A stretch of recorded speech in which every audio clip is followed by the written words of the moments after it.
je suis dans mon cadre, un cadre que je connais bien ici. Nous sommes dans le CDI d'un lycée, il n'y a pas d'élèves. Alors pourquoi je connais bien? Ben parce que je suis une ancienne enseignante, ces locaux, je les ai visités, et que je suis aussi une ancienne conseillère d'orientation psychologue. J'ai travaillé tout à côté, le CIO est à côté, et du coup, je suis chez moi.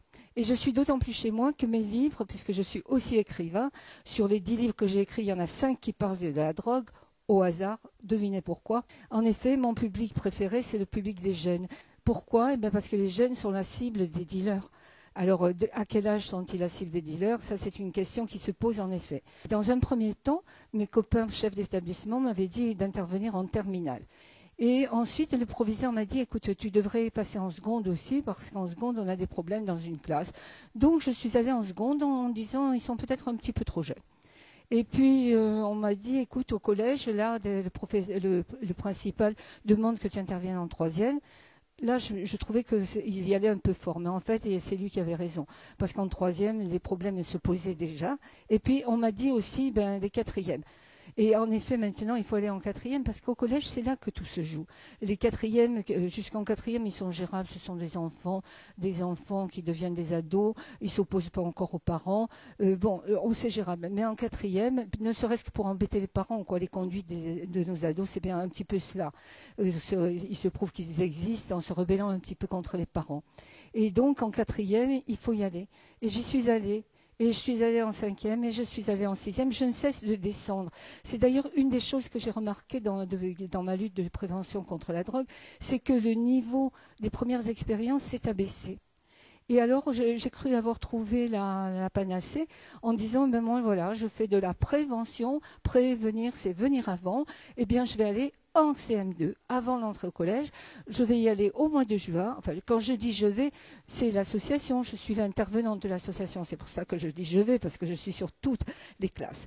Donc, en effet, en CM2, je me disais, là, ils n'ont pas eu accès aux produits. Ça va venir au collège très rapidement peut-être. Il faut qu'ils soient prévenus. Donc, je suis allée dans les CM2 et nous allons dans les CM2 du Var. Nous avons 3 ou 4 écoles élémentaires qui nous demandent. Donc, j'y suis allée en me disant, attention, il faut un autre langage, etc. Mais ça, je sais m'adapter au public. Donc, je suis allée en CM2 et dans une classe de CM2 du Var, pas du 9-3, du Var, un gamin s'est levé. Madame, je m'appelle Thomas et je suis consommateur de cannabis. Et je trouve ça très bien et je ne vois pas pourquoi j'arrêterais. Inutile de vous dire que le maître n'en revenait pas et l'enfant a continué en désignant 3 autres de ses camarades et il a dit « Mais dis-le toi, dites-le que vous consommez avec moi puisque c'est moi qui vous fournis. » Voilà. Donc la drogue est présente pour nos enfants. Les parents doivent le savoir et la prévention, c'est pouvoir en parler, mais en parler bien. Et le rôle des parents, là aussi, bien sûr, est primordial. Oui, la drogue se trouve tout près de nos enfants, même les petits. Alors, quand je dis ça aux parents, c'est toujours une surprise, parce que, en effet, ils sont petits, quoi.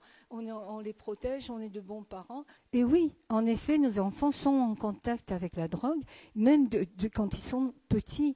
Alors, ils sont petits, ce sont nos bébés, on ne les voit pas grandir. On ne va pas aborder des problèmes qui peuvent les stresser. Mais si nous n'abordons pas les problèmes, d'autres le feront. Alors, qui? Eh bien, les dealers. C'est un business, la drogue. Donc, c'est une affaire de fric. Et les dealers n'ont pas les scrupules des parents. Ces enfants-là, il faut les prévenir. Il faut parler de la drogue en famille. Il faut en parler à vos enfants. Et il faut en parler très tôt. Très tôt, parce que si vous ne leur en parlez pas, les autres leur en parleront. Quand je dis les autres, ce sont les marchands de rêve, ce sont les businessmen que sont les dealers. Alors donc, comment parler de la drogue aux enfants? Eh bien, moi, je tiens à dire aux parents qu'ils sont en première ligne pour l'éducation de leurs gosses. Mais rien ne remplacera la parole des parents. Alors, pour pouvoir parler de la drogue aux enfants, les parents doivent d'abord être informés eux-mêmes. Par exemple, si je dis à mon ado de 15 ans, je sais que tu fumes du cannabis, promets-moi que tu ne passeras jamais à aucune autre drogue. Là, on est complètement à côté de la plaque. On est en train de banaliser un produit qui est dangereux. Le cannabis n'est pas une drogue douce, c'est une drogue dure.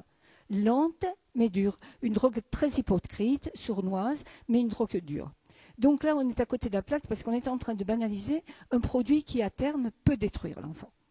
En revanche, si on lui dit, oui, tu fumes du cannabis, si tu continues comme ça, termineras par l'héroïne. Ça aussi, c'est une bêtise, parce que c'est pas vrai. Il faut pas dire ça, parce que c'est pas vrai. Tous les héroïnomanes ont commencé par le cannabis, mais heureusement, tous les gens qui fument du cannabis ne termineront pas avec une seringue dans le bras. Donc, il faut se documenter. Comment se documenter? Écoutez, je suis désolée de me mettre en avant, mais j'ai fait un guide j'ai mis 2 ans et demi pour écrire ce guide à l'usage des parents. Puiser des idées pour parler de la drogue aux enfants. Et le dialogue, c'est la base de l'entente, c'est la base de la connaissance. Donc, sinon, votre gamin va vous renvoyer dans vos buts. Il va vous dire, par exemple, toi, tu prends du vin à midi, c'est comme nous, le cannabis maintenant. Ça n'a rien à voir. C'est pas du tout ça. Mais il faut savoir répondre et ne pas répondre n'importe quoi. Alors donc, quand nous nous déplaçons dans les écoles, quand je rencontre les élèves, je demande toujours à avoir une séance avec les parents. Pourquoi? Bien, parce que je vous le disais tout à l'heure, les parents, c'est vous qui êtes en première ligne pour l'éducation de vos enfants. Vous avez des aides, bien sûr, les professeurs, des éducateurs, enfin je ne sais quoi encore. Mais vous êtes au contact des enfants et puis ce sont vos enfants.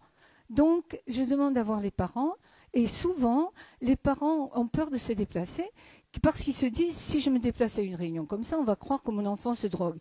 C'est pas ça, c'est pas du tout le problème. Il faut mettre son ego dans sa poche et puis se dire, voilà, moi je veux être un bon parent, je veux être à l'écoute de mes enfants, je veux savoir quoi faire. On ne sait pas tout, on ne naît pas parent, hein, et on ne vous explique pas dans les livres comment devenir un bon parent.